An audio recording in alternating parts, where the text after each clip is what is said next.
Since President Trump's intervention, there have been more than 1,283 arrests right here in the District of Columbia. Total crime in D.C. is down 19%, and violent crime is down 30%. Carjackings in the district are down 67%. Homicides are down 57%. Robberies are down 40%. Motor vehicle thefts are down 32%.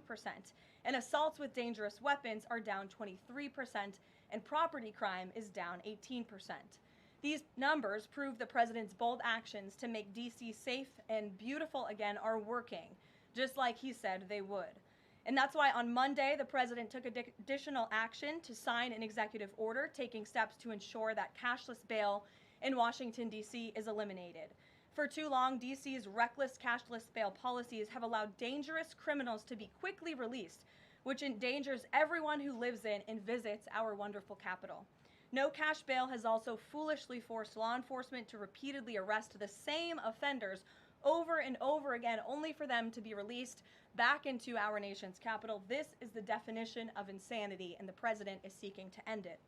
He also signed a separate executive order addressing the crime emergency in D.C. by instructing the National Park Service to hire additional United States Park Police officers to support public safety, and directing the U.S. Attorney's Office for D.C. to hire additional prosecutors to focus solely on violent and property crimes.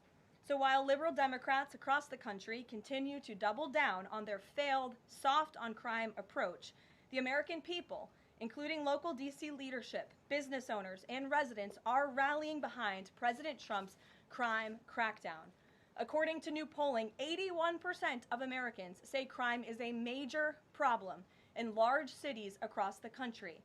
And a clear majority of Americans believe the president's actions are justified and necessary to reduce crime in these cities. Indu Bhatia, who runs a liquor store a half-mile from the White House here just down the street, is one of those Americans who are grateful for President Trump's public safety push. Indu recently told the New York Post that her store was robbed so many times that they had to spend exorbitant sums of money on security, jeopardizing her family's financial future. But thanks to President Trump's strong action, Indu said, quote, "All of my employees, including me, we feel much safer, and even our customers feel really happy when they walk into our store." And just yesterday, Washington, D.C. Mayor Muriel Bowser credited President Trump for surging federal law enforcement personnel and said neighborhoods, quote, "feel and are much safer."